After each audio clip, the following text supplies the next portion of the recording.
Some of us in this room don't birth children. You make children. But what goes in is a lot smaller than what comes out.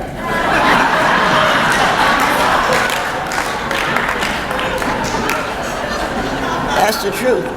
And if you're lucky, a lot more pleasant. That's the truth. So I think it's only fair that you live, because we birthed you, which is the two of us that we did together. And I know that we mothers, and particularly, we're going to die alone. But you have to be there to bury us, because that's your responsibility. So you're not allowed to die. You're not allowed to fool around. And if you got a crazy husband, you're not allowed to let him beat you to death. If you got a crazy girlfriend, you're not allowed to, you just ain't allowed to do that. You're supposed to be here. I just thought I'd mention that, because sometimes children forget. And they say, well, I don't know what I should do. Live. That's one of the first things. And I'd like to remind us, we're here for the 50th anniversary. And I'm a fan of black people, because I think black people are the most wonderful people on earth. That's true. And we were enslaved, so we can't overlook that our African ancestors sold us, and what became our American ancestors bought us. So we have a relationship with both. And I think that's a good idea. But I think we have to realize that out of that we made something. The slaves did not come here speaking what we call English, which any of you know, you've been to London. The British don't speak English, or we don't speak English. Somebody don't speak something. Because you in London and you have to pee, they say, oh, you need to loo. You know what the hell they're talking about. I just need to pee. A language was created so that the people who purchased us could tell us what they wanted.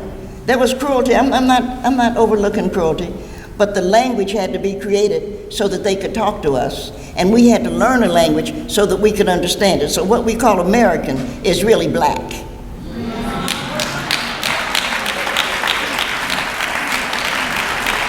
That's reality. We were not allowed to read and write. So the first thing we had to do, as we are now putting it together, we had to find a way to pass a story along to our children. Well, since we were learning a language, that we were teaching a language, one of the things we do was we took a song. And we have to remember, Middle Passage was not fun. There is no way that anybody's going to make it fun. It was uncomfortable. We were sold, we were packed in, and we have to come across. You know that some of us are going to jump overboard, some of us are going to just die, some of us, because anybody that's going hit, we know that some of us are not going to make it. But once somebody realized, we cannot make it. We have been defeated. Whatever it is, it's going forward.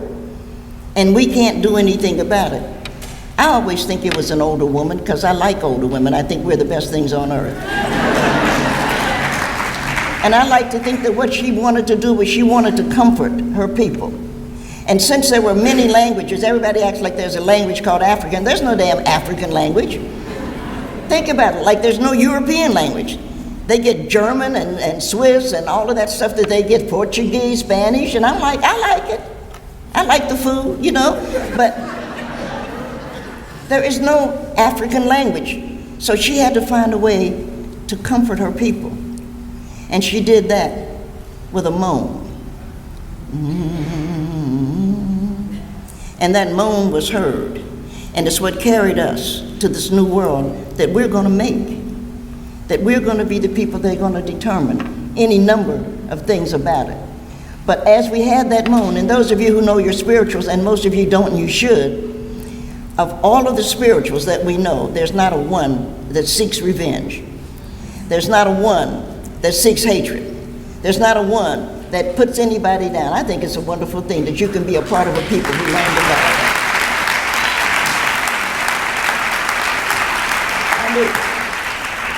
Of course, there's sarcasm, because everybody learns sarcasm. So they say, heaven, heaven. Everybody talking about heaven ain't going there, because they wouldn't let us.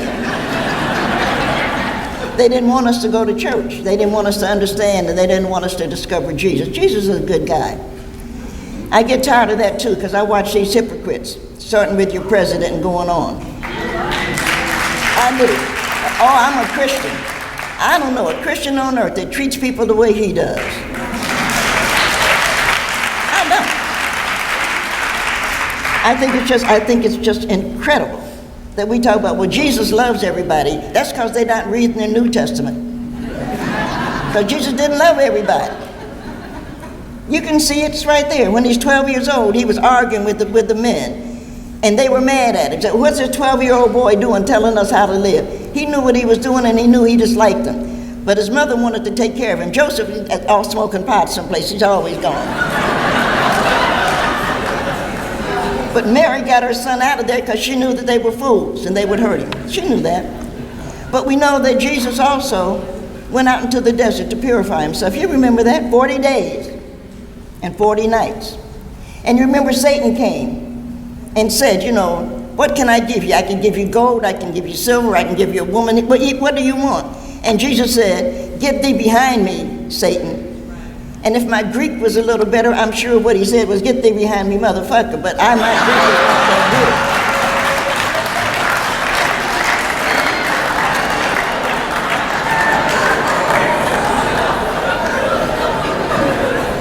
good. I'm sure it is. Some of you know Greek. So everybody wants to act like Jesus loves everybody, but he didn't. And he didn't ever try to understand Satan. He wanted to get thee behind me. We know at the Last Supper, Jesus knew that he was going to be betrayed. He knew that somebody was going to turn him in. He knew that that Judas was going to end up saying something like, you know, well, Jesus not personal, I just needed a job. I just needed $30. I just needed something. Because we see people doing that today, selling children into the sex trade. We see them walking away from our allies and having them killed, saying, well, you know, we needed the money. You've got to be careful. The Old Testament tells you money is a dangerous thing. You have to be careful about that. But you didn't see Jesus saying, oh, well, Judas, it's okay, I understand. He didn't say that because he disliked that coward, that greedy coward. And he walked away from it. You remember he's standing there? And Pontius Pilate is sitting there, and he was a coward too. If he was here today, Donald, he'd be sitting there. He was a coward. And Donald had 3 crosses and 4 men, but they knew they wanted to kill Jesus because he was telling them, you are awful people, you are terrible people.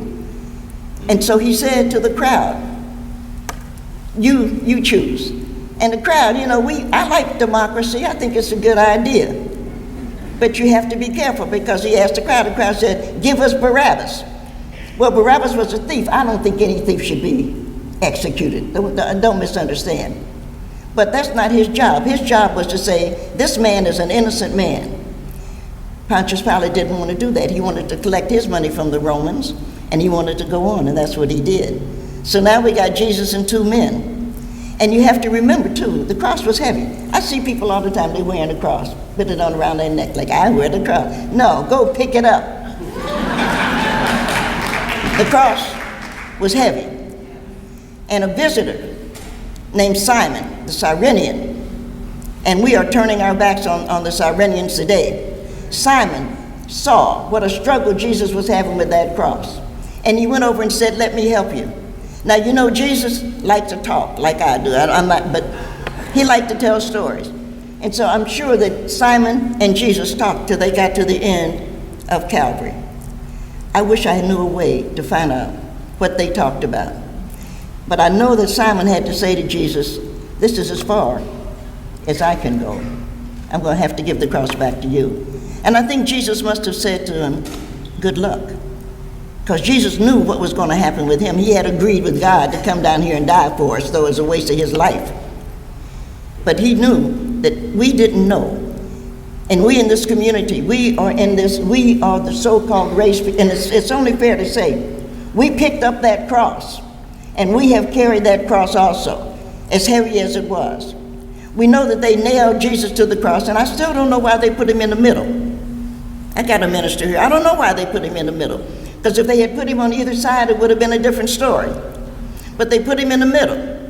And as he's there, he does what any other God would do. He turns over to say to the man on his right whatever comfort he could offer. But the man on his right is a fool. And you didn't see Jesus saying, oh, I love you anyway. Jesus looked and said, that's a fool. And he turned to the man on his left. And the man on his left, you remember, you can look it up, said, I do believe you are God. And Jesus said to him, you will be with me today in heaven. And we call ourselves a Christian nation. Well, we ought to do what the Christ we serve says. We ought to turn our backs on the fools on the right and make sure that we take care of the people on the left.